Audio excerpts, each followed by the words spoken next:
everyone. Welcome to the Made It in Music podcast.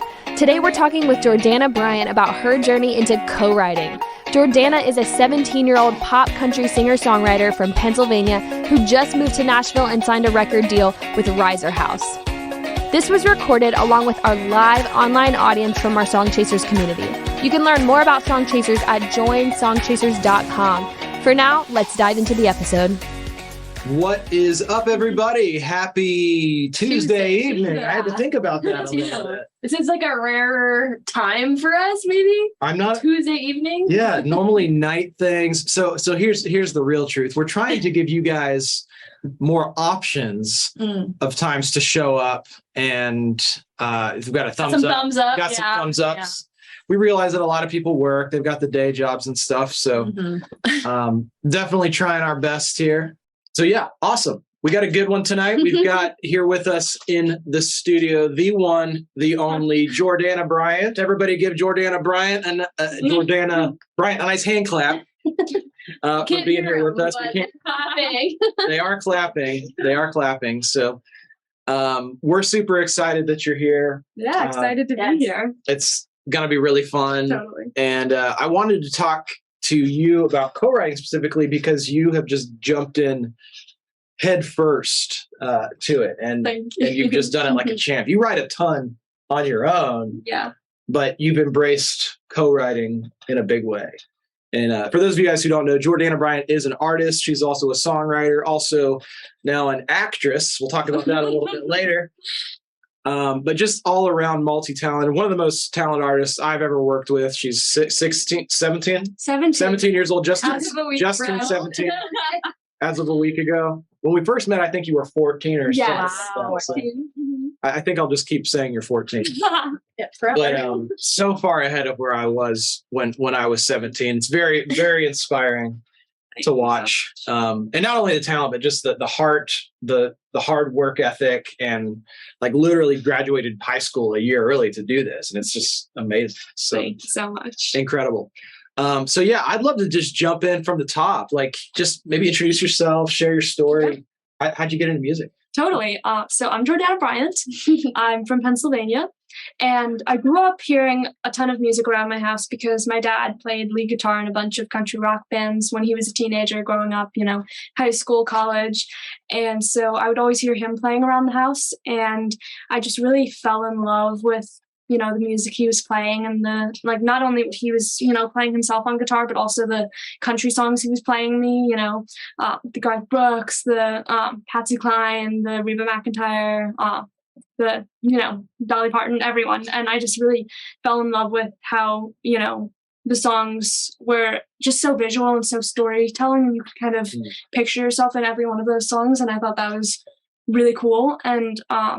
And so when I would hear my dad play guitar around the house, I would just, I guess at a certain point I started singing along and making up my own lyrics and melodies. And I don't think I even really knew what songwriting was back then, but I just somehow started doing it, and I just fell in love with how it's a blank page and you get to kind of do whatever you want with your songs. And I feel like that's a really cool thing because you get to kind of choose what message you put out into the world as a songwriter. And so you can choose to spread positivity and bring people together and lift them up. And I just really thought that was so special and so amazing, because that's something that music is really unique in.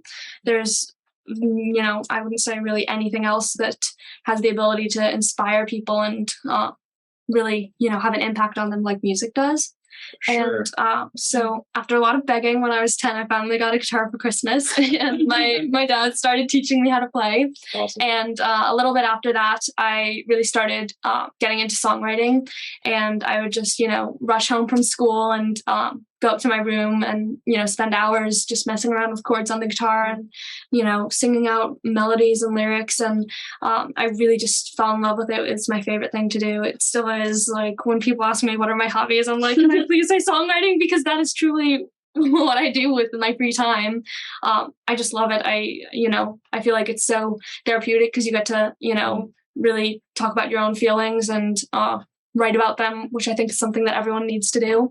But it's also something that I just find super fun. I feel like melodies are when you come up with something that you love and it gets stuck in your own head and like you just get really excited about the songs. I feel like that's the coolest thing.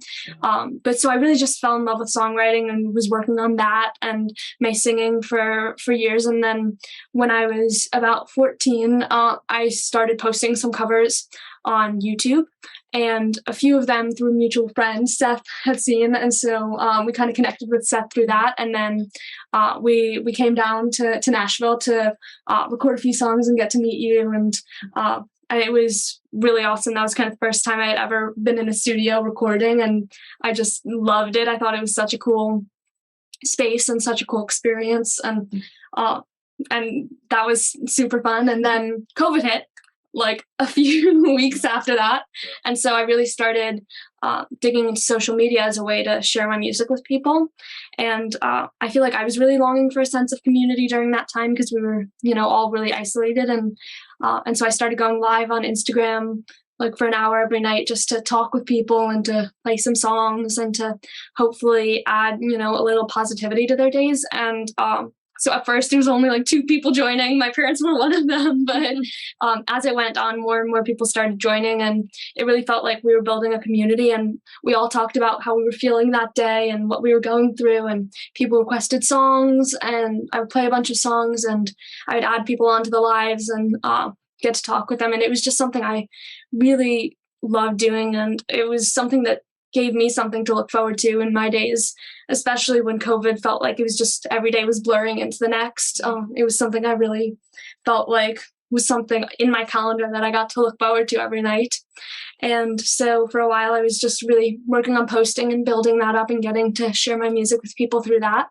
And then this past year, Seth and connected me with Zach Kale, who's another writer and producer. And so me and Seth and Zach have been working on a bunch of songs that we've been writing and producing and putting out. And in February, I signed a record deal with Riser House. Yeah. Congratulations. Exciting. Thank you. Got some hand claps out there.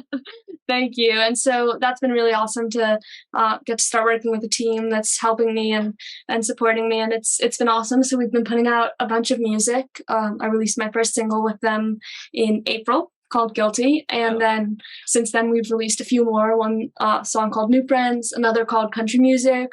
We're getting ready to release another really soon. And so I've just been trying to write a bunch and release a bunch. And I just graduated high school a year early in June. And so now I am finally in town for good. And so we just moved, my mom and I just moved a few weeks ago, and my dad is coming back and forth. So I'm really grateful for them because they've been so supportive, and I couldn't do without them. And so I guess that's kind of my life story. Yeah. Well, you got a fan out there, Joelle. He says, "I love your song, Country Music. So clever, thank you so much, fun." Joelle. Yeah. Thank you. Brian says, "Way to work it." Thank you. Awesome. For those of you guys who are listening too, we've also got, if you're just listening to our podcast after, we've also got Riley Taylor here with us. So I'm not going to be the only one having these asking these questions. I know Riley's got a lot of questions for Jordana. Yeah, of course. I mean, you kind of touched on it a little bit, but just wanted to kind of ask like how you got started with co-writing specifically, and like what you thought about it at first. Like, did that scare you? Like, were you super excited? Like I don't know. Yeah. Just kind of talk us through that. Totally. So Seth had introduced me to Stacy Wilbur, who is a publisher in town. And she started setting me up with a bunch of co-writes once the pandemic hit. And so my first co-writing experiences were through Zoom. And I probably did 4 dozen Zoom writes before I ever was in person for one. And so it was definitely not the typical, I think, experience learning how to co-write. But honestly, I felt like for me, because I wasn't in town yet, it opened up a lot of doors, because people who I wouldn't have been able to write with before, or I would have had to be in town with, to be able to write with, I was able to write through Zoom with them. And that was really incredible. And I think it was definitely something I was at first a little nervous for. I remember my first few co-writes, I was definitely a little bit, worried. And I was definitely a little more shy, I think, too, about putting out ideas, because I was concerned, like, what if they don't think that's a good idea? Like, will they if I throw out too many ideas and they don't like all of them, are they not going to want to write with me again? Like, but I think that's something that a lot of people are just in their heads about when you first start co-writing, and it's truly a no judgment zone. And, you know, people are super nice, especially in Nashville. Everyone, they just want to write a good song with you and, you know, have a good time. And, you know, so I think it's something that I know a lot of times it can feel like, you know, you're worried that you'll get judged, or you're concerned about like what they'll think of, you know, your ideas, but it's truly something that you don't have to worry about. Everyone is super, you know, just encouraging. And I feel like co-writing is really awesome because you get to learn about like writing, and everyone has a different like style of writing that you kind of can pick up. And I think that's really cool. Like, you're like, oh, I like this person had a really cool way of flipping like the meaning of this. And that's something like, or like adding a bunch of internal rhymes. And that's something that I didn't think about before, but that's really cool. And I should try to do that more. Like, there's a lot about writing that you can learn from co-writing. I think like writing is one of those hard things where it's like, there's a lot that's hard to teach about it. It's one of those things I feel like it's almost, you can learn more by doing it. And, you know, by getting in the room with people who are already great writers. Yeah. Yeah, that's great. We got a lot of good questions in the chat too. For those of y'all who haven't been on a training with us yet, or are listening on the podcast, we do a Q&A at the very end. So please save up all those great questions, and we're going to make sure that we have get to them. Plenty of time for Jordana to answer those at the end. So yeah, so you talked about co-writing. This is interesting. You kind of started a little bit backwards. And a lot of the people in Song Chasers will relate to this too, but you started co-writing on Zoom. Yeah. Which is something that I've had to get used to. Like a lot of my writer friends that still hate doing writing on Zoom. There are days that I dislike it too. If you like really know the people really well, and if you've got something started already, it can be fine.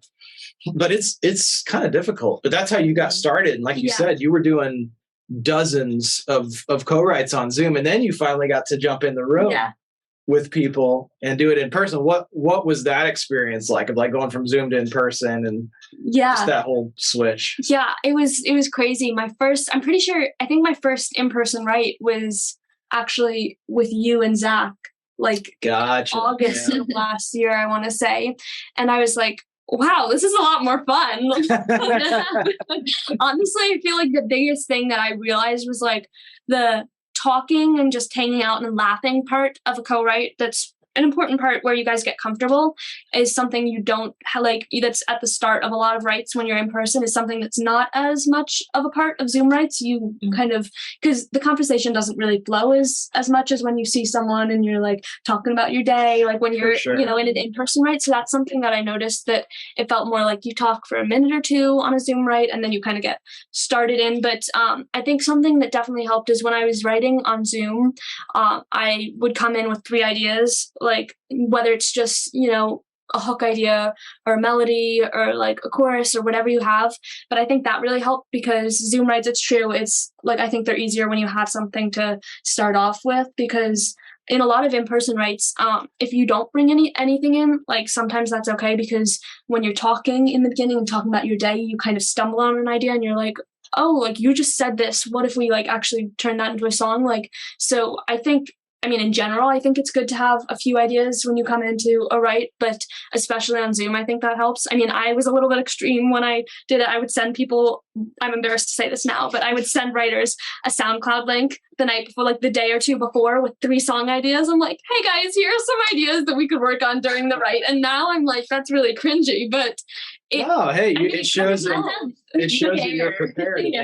Thank you. And I mean, it did help, because I feel like then, you know, when we got into the write, we had some ideas to like, you know, to run with. And so I think that's something that is important when you're writing on Zoom. For sure. Yeah. And it's, you know, we hate on Zoom, but man, I'm thankful for it. Like, completely. There has been so many great songs that I would have never been a part of had it not been for Zoom. Like honestly, some of the best songs, it really doesn't, like, you don't get better or worse songs. It's just different. Exactly. And I think it also opens up different, you know, like writers who write in LA, who live in LA, or like international people. I know there are a lot of people in like different countries and like, Sweden or wherever, the UK, that you can write with, that like, you like, except for rare occasions, you wouldn't be in the same city, but because of Zoom, you can write with these people. And I think that's really incredible. And I think, Zoom writes are different, but I think they can totally still create awesome songs. They can. And for those of y'all who are on Song Chasers, I mean, it's been an amazing asset for so many of you guys. Because most co-writes are on Zoom at this point with Song Chasers. For sure. And we got, like I said, people in South Africa, we got people in Canada, we got people in Texas and California and who knows where. Yeah. And none of that would be possible without Zoom. So it's a great thing. Yeah. Sure. The one thing that you don't get with Zoom writing is you don't get to sample the different snacks at the different publishing companies. This is true. One of the little known jokes about Nashville is I think the publishers are all competing with each other for the best snacks. And I think ours are pretty good. They're pretty good. We need to step it up after hearing what some other people are telling. I mean, for a small company, we're smaller. Not funded by some big billionaire, whatever. Like we do pretty good with our snacks. Yeah. I've got my coffee. I've got my Jordana Bryant mug. Yeah. Shout out! This is like the best present. But yeah, it's kind of funny. I go into Sony, and I'm like, oh, they got the popcorners, and they have a Sonic ice machine, which is kind of nice. That's pretty impressive. Yeah, Black River has some nice stuff. Yesterday I was really considering taking some photos and sending them to Riser House, being like, you got to up just so you guys know, Riser House is kind of lacking. They have your typical chip bags, little like Lay's and Doritos, and stuff like that. Exactly, a few Belvita, but yeah. So that's something that's a nice thing about in person. But hey, y'all can do that. Send each other snacks. Exactly. Just an idea for you. Or coordinate your snacks. Be like, we should both get some Doritos to have during the write. Exactly. Exactly. Feel more connected. I will say Sony does have a lot of gluten-free options, which is that's really nice. Very nice. Very, very nice. Yeah, totally. Consider some of that. Talk about the advantages since you're fully in the world of co-writing now.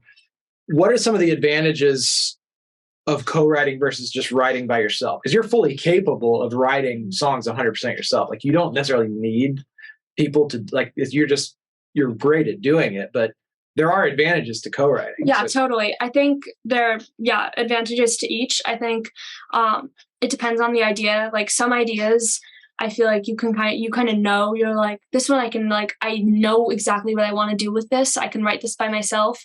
Or like, I already have the verse and the chorus and I know what I want to do with the verse too and the bridge. Like, I don't think I need someone else.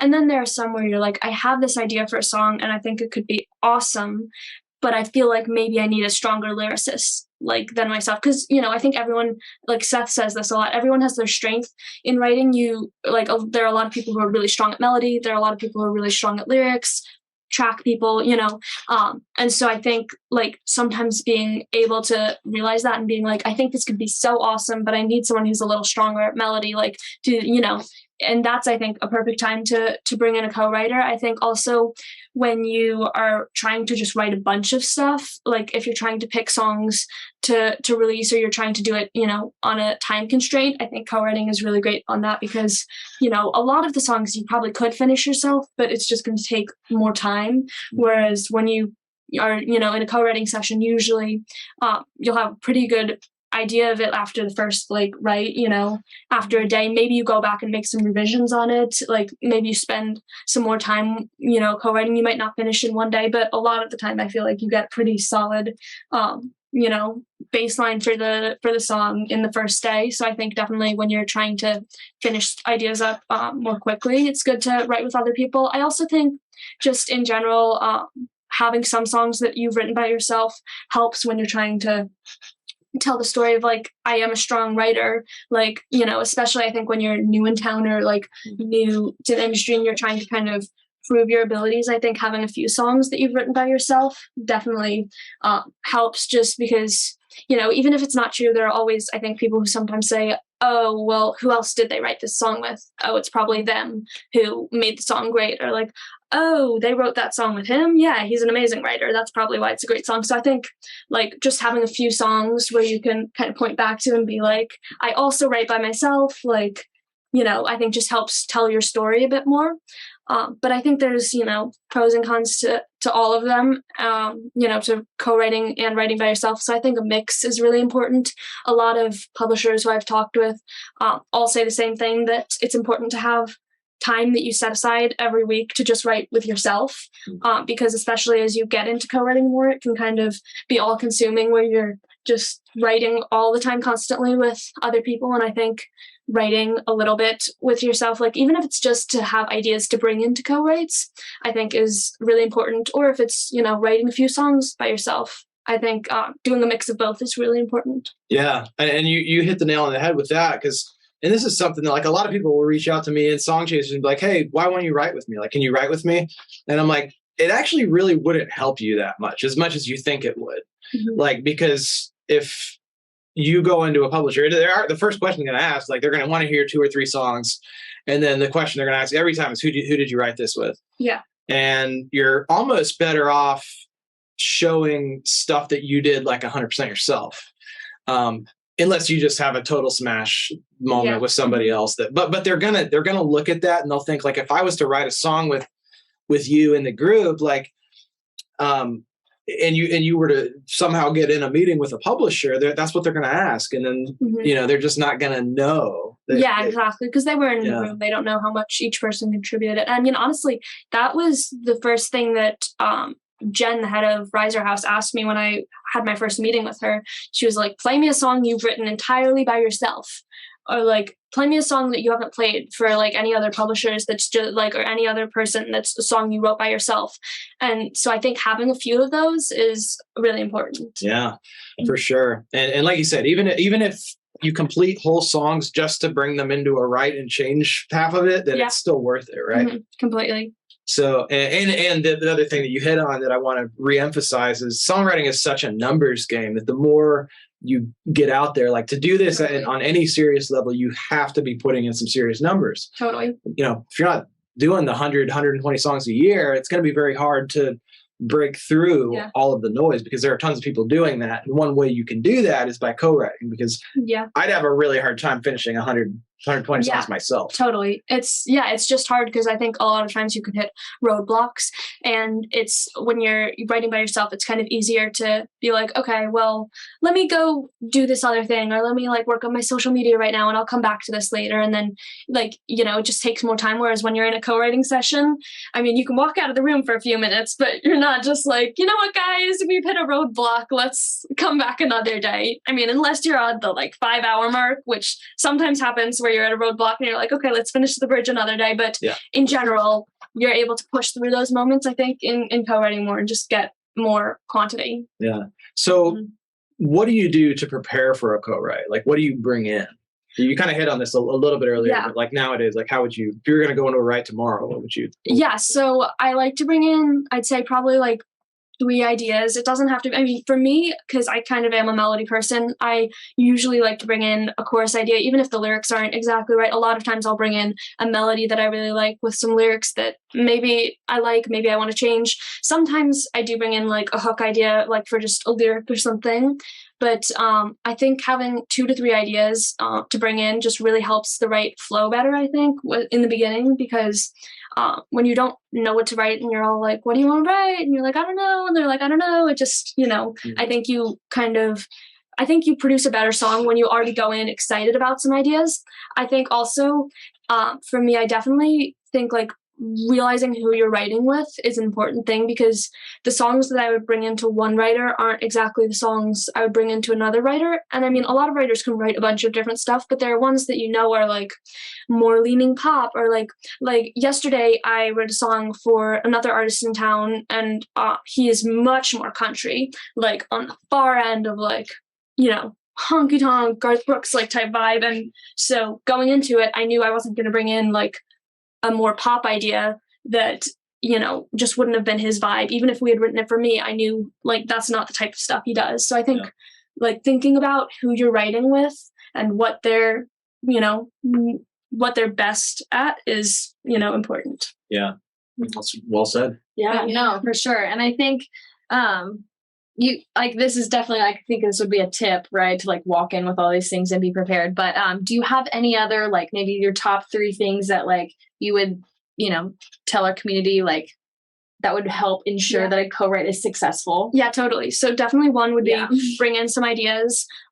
2, I would say don't get too attached to those ideas because they might want to change it. And like, I've definitely gone into writes where I'm like, this is like the chorus for a song. And they're like, what if we made this a verse? And like, I think just putting some space, but because you're vulnerable. Like these are creative ideas you're bringing in and it's, you're putting yourself out there to bring these in. And so I totally understand being attached to them. And I think it is important too, to know where you want to go with the song and don't just, say yes to every like idea because you don't want to offend them. Like, but I think being able to kind of step back and be okay with the idea that you brought in changing or morphing is something that's really important. And then I'd say also, don't be afraid of people judging you and don't hold back on your ideas because of that. Like I think when I first started co-writing, I would kind of wait to till I had an idea that I thought was perfect to then suggest it to, to who I was writing with.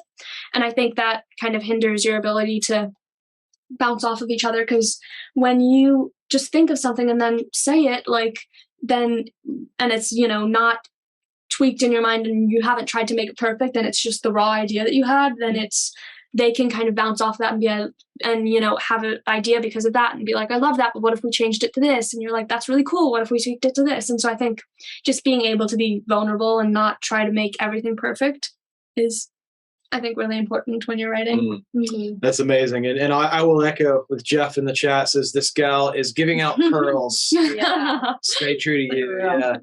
Cynthia says, great advice, Jordana.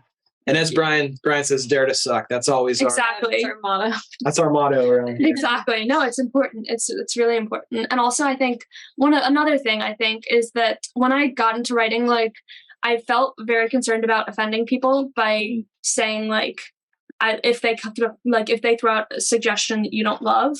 And I think how you being in Writes with You has really helped me with that because the way that you're oh, that's really interesting. And you don't have to take the idea and be like, I love that. Yeah, let's do that. You because you don't have to run with the first idea that someone suggests, you can keep working at it. Or also Zach Kale, I think, has a great way. He's I think that's really cool. I think we can beat it though. Or let's see if we can beat it. Yeah. So I think that's something I've learned of ways to, kind of say it where you feel more comfortable, not, going with an idea just because someone suggests it. Because that's something I feel a lot of us struggle with because we don't want to be rude and we don't want the other person to feel bad, we're not taking their ideas. But, you don't have to go with the first idea. And in fact, a lot of the time, if you keep pushing, you find something better. Yeah. Yeah. I think that's so true. It's really the culture in Nashville it is a best idea wins town. And speaking of Nashville, you are a recent Nashville immigrant. Nashvilleian immigrant. I don't know if that's the right word, but you're local now. You're now a Nashville local. That's a better word. So congrats on moving here. Is it exciting? Are you excited for how it's impacting your songwriting? Yeah, completely. I mean, one, it's a lot easier to schedule writes because there are a lot of people who schedule 2 months out in advance here. That is not uncommon at all. 3 months in advance. And before, it's hard to plan a trip 3 months in advance and, schedule stuff. So it definitely makes it easier to be in town. And it already feels like home because this whole year I was going back and forth every other week. So I'm really excited to be here full time. And well, and along with those lines, man, this is always something I tell, younger artists I work with or whatever. It's don't be offended or don't be sad or don't take it personally if you get canceled on. Oh yeah. Because it happens to everybody. I get canceled on twice a week. It's sometimes 3 times a week. Yeah, no, it totally happens all the time. Yeah. And it's hard when you have a dream writer who you book something with and then it gets canceled or something. But it just happens with everyone. And honestly, I think this is something that a few people have told me, and I think it is true. When you are still traveling here and you don't live here, kind of enjoy that time because it makes it more valuable when you're here, and less people are willing to cancel on you. When you're in town, like the whole time, it's like, just people cancel more. But if you're only in town for a week and like that's the only chance that you're going to get to write with them for the next 3 months, like they do, I think some of the time when it's, avoidable when it's avoidable, if it'll get canceled, a lot of people will, try not to cancel when you're still like only making trips. Mm-hmm. So even though that period is hard, I know it, because you feel like I just want to be here full time. There is kind of a benefit to that, but yeah, people cancel all the time because things come up, a lot of times, like your publisher schedules something when you scheduled something and you didn't see it. Like, it happens all the time. Don't get offended. It's just part of the town, I think. Part of the town. We're a town of creatives, and creatives show up late and forget things and double book themselves, and some days just don't feel like coming in, so they make excuses, right? Not us, but other other people do that. Other people do. That's what I hear. That's what I hear. Yeah. One thing that I think a lot of people and a lot of new artists and writers could learn from you, even at such a young age, is just the way you take ownership over your career. You don't wait on people to do things for you. You kind of just go out and make them happen. Like, when COVID hit, when the pandemic hit, you talked about like being on Instagram Live every night. That's hard. Like that's by night 100. I'm sure you were ready to like have a night off, right? But you take people like Rick Barker and you learn from them and you put stuff into action. So can you talk about the importance of that? Like just taking ownership over your career, not necessarily waiting on a manager or a label or a publisher to do things for you? Yeah, well, I definitely think that you should be the one that's working the hardest for your career out of your whole team. And if you're not, that's a problem, because you're the only one who wants it as much as, like, no one else wants it more than you. And everyone else, I think, even the people who really believe in you, like at the end of the day, it's not their career. And if it fails, like, it's okay, because there are a ton more artists around town and people who are going to work hard for it. And there are so many people who are so talented here and who want it and who are willing to work hard for it, that I think truly the only way to be successful is by working really hard at it. And I know it's super common phrase and everyone says it, but I think it's really true that hard work beats talent any day. There are so many people who are super talented and work really hard here, but there are also like a ton of people who are super talented who don't work the hardest, and they're not going to make it, even though they might have the best voice that you've ever heard or might be the best writer. Like, it's truly that hard work. And I feel like there are so many good examples of that, like in town. And when you, like, one of the things that I think is the coolest thing, like being in town and hearing stories of people who worked with like your inspirations and the people who you like look up to as artists, like they are all going to say that those people work really hard. Like, all of the people who I look up to when I'm talking to people, like Taylor Swift and Dolly Parton, when you talk to people in town who have worked with them, they all say the same thing. They're all like, they were super hardworking. Like, they were in the studio for months just trying to get that one song right. Like, and so I think that's really important. And I think, I just think, like, especially as you're trying to establish yourself in town, and because there are so many people here, I think, just being able to have a reputation of always showing up on time to your rights, always being prepared, always ready to, work, like trying to take anyone who's willing to give you advice, listening and being open to it is really important. Because one, it helps to have like just a good reputation, but two, Nashville is such a small town. Like, I know people say that, and I still can't even believe how tiny it is when there are so many people in it, but everyone knows everyone and reputations get around really quick. So having one that's a good reputation and having a reputation of being hardworking and committed is really important, because that's ultimately how people are going to decide whether they want to work with you, whether they want to take a meeting with you, whether they want to take the time and write a song with you. And so I think that's really important. And I think just also for yourself, being able to, I think one of the things that I've really thought about is, like, even if I'm not able to make it, like, if I know I've worked as hard as I could on it, then like when I'm sitting in a rocking chair when I'm 80 years old, like I won't have regrets, and there's no guarantee in this town, because there's so many amazing people and so many talented people that, you will be able to make it. And I mean, what does make it even mean? But like, just meaning if if you work as hard as you can, I feel like that's just, you can be the happiest, because then you know at the end of the day that no matter what else happens in town, that, you know, you've done all you can. And I think that's really important. Yeah. Well said. Lots of little nuggets in there, So you know? But yeah, I always say Nashville's a big city, small town. Totally. Right? Just, it's weird. You don't like realize it until you get here and you're like, everyone knows everybody. It's so true. I still don't even know how it's possible, because I'm like, there's so many artists in town, but everyone's connected. Yeah. You learn that quick. But yeah, I guess kind of going off of that, you know, you've been killing a game in the social media world, and you said you kind of started with YouTube and then kind of moved to Instagram, and now like you're just kind of blowing up on TikTok a little bit. And so I guess like I would just ask kind of like how, like what made you want to start in that? And yeah, I mean, just talk a little bit about why that's important, why like social media. Yeah, well, I think that's one of the really awesome things about being in the industry today is you don't have to wait for a label or a manager to be able to make the investment in you, and then you can finally get into the studio and put something out. Like, you can reach an audience by yourself with $0 budget. $0 budget. Like, say that 10 times fast. Yeah. It's incredible that you can reach so many people without having to have a team behind you that is willing to put, you know, the money into it. And so I think that's really incredible.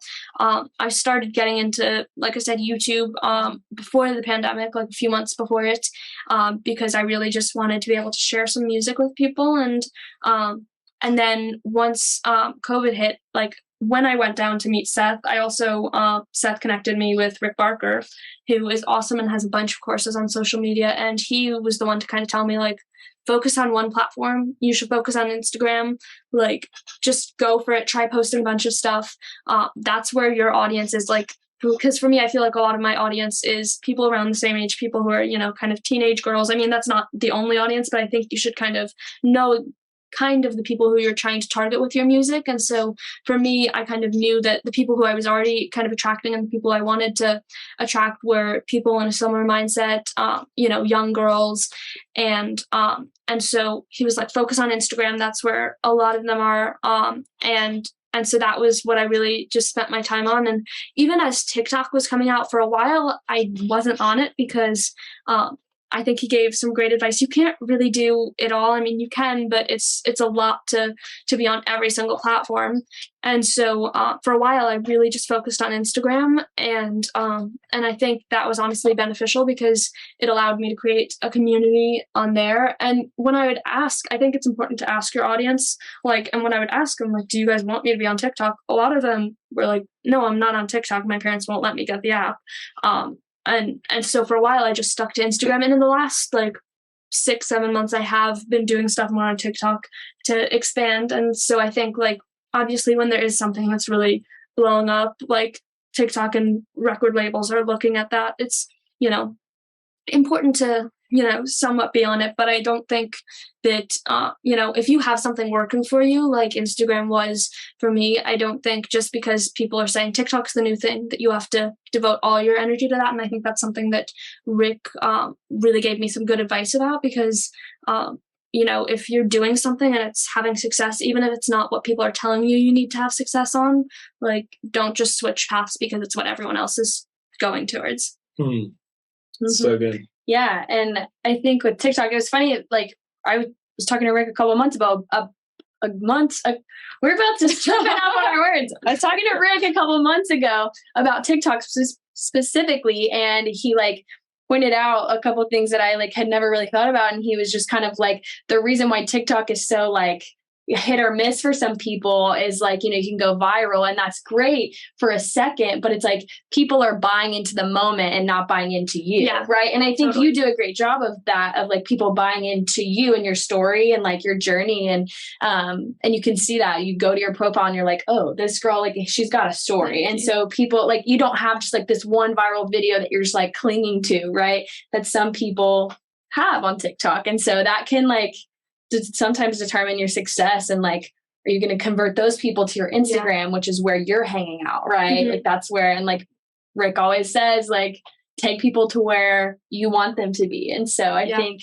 think you've done a really great job of that. But do you have any like tips for beginners? Because I mean, we talk a lot about social media and song chasers and about just like the intimidation and just like it's a lot. And so as an artist, but it's kind of important. And so do you have any beginner tips that you would say? Yeah, I'd say definitely posting consistently really matters. For Instagram, I try to post once a day. TikTok, I'm trying to post like 3 times a day on. Don't hit it every day. I don't hit it every day, but I try to, and I think that Instagram, you can post less. I think TikTok, like, there is more of a push for more content, but yeah, I think posting consistently really matters. I think going live really helps because that's where personality can come through. Personality can totally come through in your posts, but when you get to talk to people and really like connect with them live, it makes a big difference, and it creates, it turns someone from a semi-fan into a diehard fan. And also specifically on lives, adding people to your lives and being able to bring people on individually and talk with them for like, even if it's only for like 20 seconds, which I mean, a lot of the times when I'm adding people on, it'll be for like 2 minutes or something, not a super long time, just to get to talk with them and ask them like, what have you been up to today? Like, who are some of your favorite artists? Like, do you have any song requests that like you'd like me to play? I think that really just makes a difference. And being like, hey, let's get a photo, where like they could take a screenshot on their phone and like get a photo, which they're probably going to post and tag you in. And now you're getting out to their followers. And, also when you go live with someone, which is something that Rick taught me, when you go live with someone, it sends it out to all of their followers that they're going live. So if you add someone to your live, all their followers are going to get a notification, and they might click on the live, and then they might get introduced to you, which is really great. And then let's see, what other advice would I have? I mean, this is, I guess, kind of somewhat obvious, but reels are really, really great. Specifically, like when you're posting on Instagram, don't just post, like, if you're posting any video, put it on reels. Like, I honestly don't think there's a point to posting a video that's just to your feed and not to reels, because reels just get much more, they get pushed out a lot more.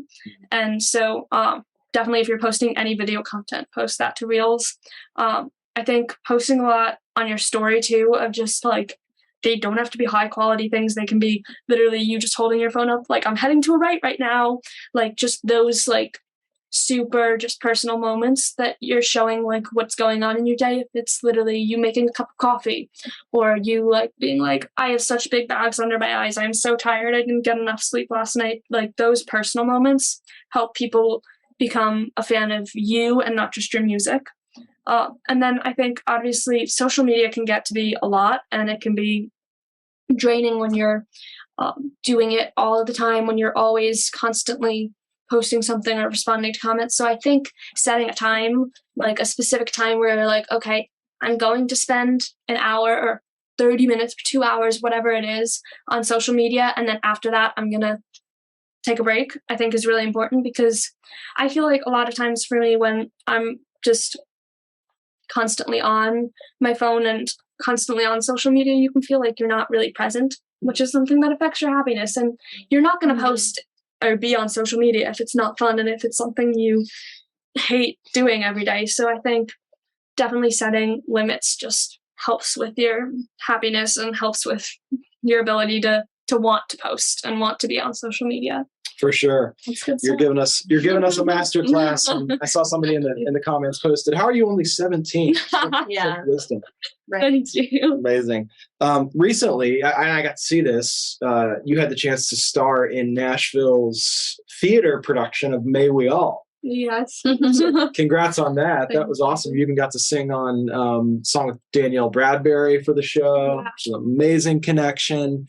Was that fun? Yeah, it was a blast. It was something that I got connected through someone who used to work at my label, and who is also just like good friends with a bunch of people who I'm friends with, and so I became friends with him like a few months ago, and he was producing, like, one of the producers on the musical, and so he kind of introduced me to the opportunity that they were getting a bunch of artists in town to do the guest role for one night, and it's not a lot, it's just a few lines, you sing a few things, and so that's kind of how I got connected, and it was such a blast. There were so many amazing people who were doing it that I was like, oh my gosh, this would be so cool, because Brian Kelly, who was a big part of the production and a big part of the musical himself, but like he did the guest star role, Breland did the guest star role, like on Springsteen, like a lot of amazing people.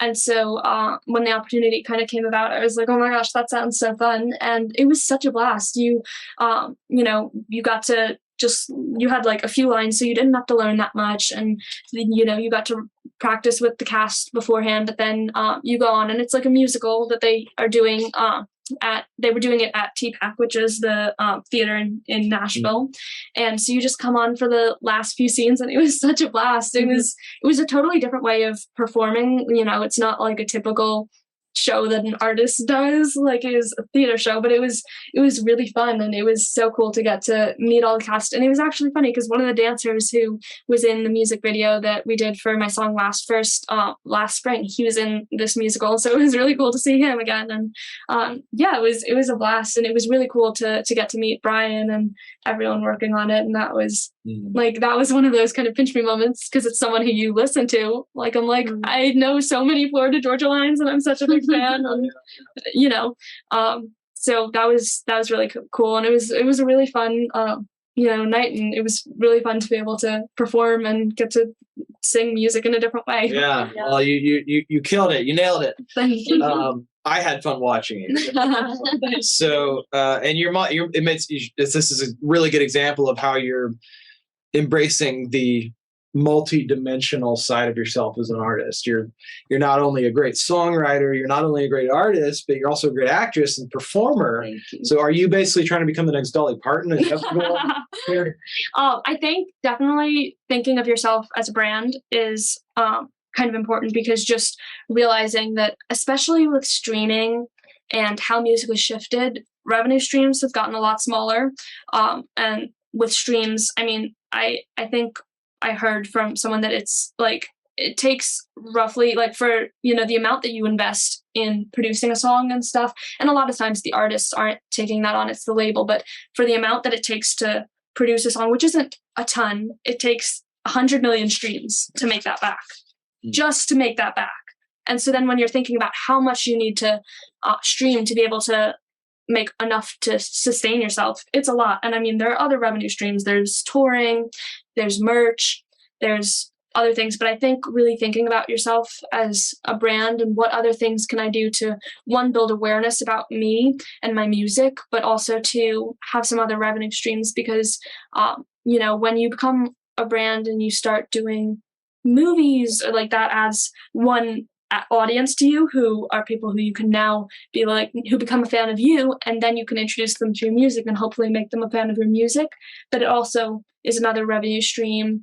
And when you do a clothing line or a makeup line or whatever it is, I think just coffee mugs. Exactly, being open to the fact that as artists, we are all our own business. We are all our own brand, and really embracing that is important, because you never know where your big break can come from too. Like, it could be that you really are a musician, but this part came about and you were like, okay, sure, I'll do this like little movie film. And then that blows up, and suddenly you have a bunch of people who now know who you are, who you can direct towards your music.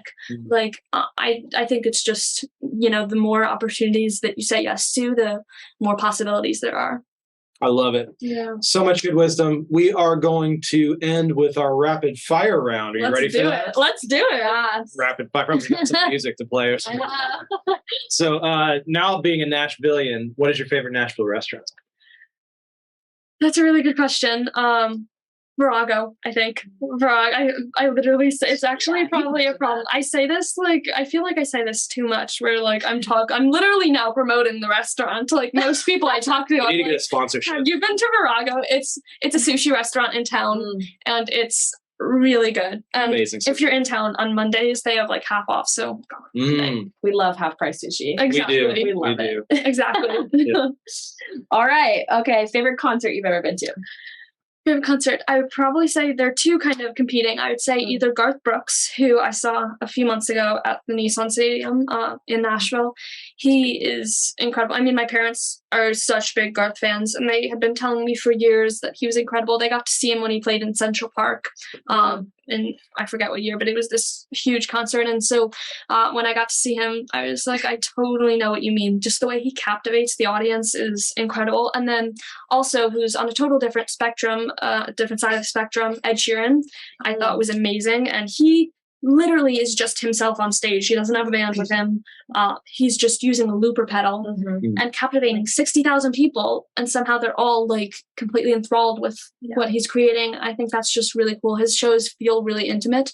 And that was my first concert that I had seen when I saw him on his Divide tour. So those are two very different concert experiences, but I think they both really just made you feel connected to them, which is, I think the biggest thing about when you do live music. Yeah, well said. Yeah. What was the first song you ever performed on stage? The first song I ever performed was Gravity by Sarah Bareilles when we were in Colorado when I was 8. And one of our family friends was in a band, and so he was playing at this hotel, and he invited me up to do a song. And I remember I sang that song, and it was just, I was very nervous, like my legs were shaking, and I was, but I just like, once I started singing, I feel like it kind of just all melted away, and you just get lost in the song. And that was kind of when I knew I really wanted to, perform and do live music. And That was the moment. yeah, exactly. Such a good song too. Yeah. Always love some Sarah. Yeah, totally. totally. All right. Coffee or tea?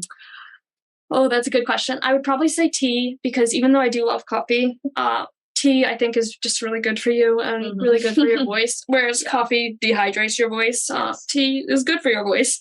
And I don't know. I always feel like more calm when I'm drinking tea. I'm like, nothing can faze me. I'm like drinking tea. I'll light a candle. I feel like I'm in my my calm. Feelings. Exactly.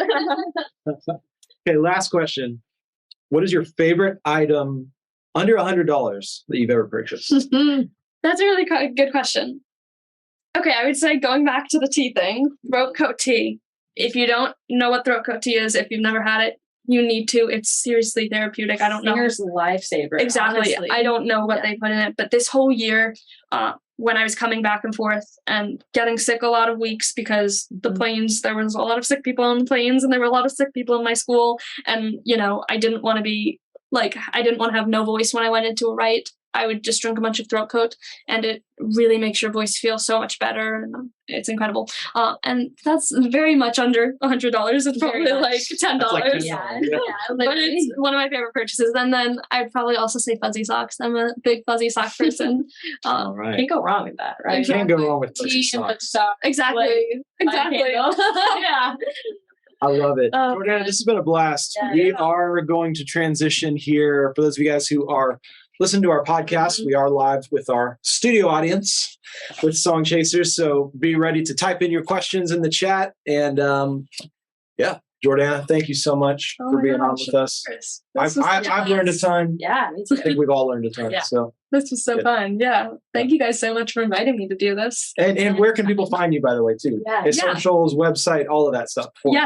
So I post a ton of music on my socials. So Instagram, TikTok, all of it is Jordana.Bryant.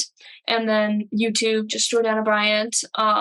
My website is www.jordanabryant.com. And I have a few songs out on Spotify, Apple Music, Pandora, Amazon Music, all those places. So if you want to hear some of the release stuff, that is on there. And we're releasing a bunch more stuff soon. So be on the lookout. It's awesome. Stay tuned. Yes. Thanks for listening to this episode of the Made It in Music podcast. In addition to this episode, we also recorded a Q&A session where some of the songwriters in our Song Chasers community were able to ask their own questions. We'll release that episode shortly after this one. Make sure to check out some of the other episodes of the Made It in Music podcast as well. We have well over 100 interviews with some of the top music industry professionals, many here in Nashville and many from all over the world. Subscribe to make sure that you automatically get future episodes, and leave us a review if you loved it. It would really help us out. Or send an email to support@fullcirclemusic.com if you have any ideas for how we can improve the show. If you'd like to become a Song Chasers member and attend these training sessions live, head over to joinsongchasers.com to learn more. You also get additional exclusive trainings from me. You get our Track Suite Pro software. You get song reviews from me and my team. And you get access to a custom social media network we created exclusively for songwriters and musicians. There's nothing else like it on the internet. Go to joinsongchasers.com to learn how to join, and check out madeitinmusic.com for more content and episodes from this podcast. See you in the next episode.